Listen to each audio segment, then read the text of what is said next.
Ал енді Н дыбысын айтып қана қоймай, оны жаза білейік.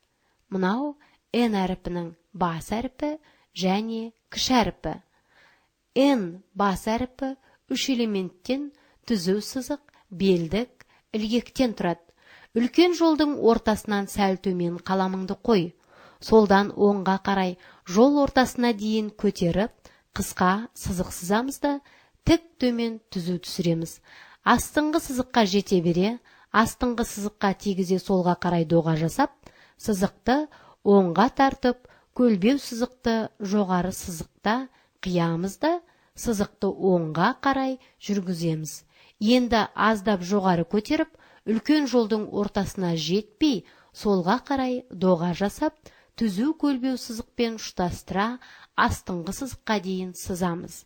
Астыңғы сызыққа тигізе, ілгек қосамыз. Н әріпінің кіші әріпі түзу сызық, белдік, ілгектен тұрады. Жазу жолының үстіңгі сызығына қаламыңды қой. Астыңғы сызыққа дейін түзу көлбеу сызықсыз. Сол сызықтан ортасынан оңға қарай белдік жаса.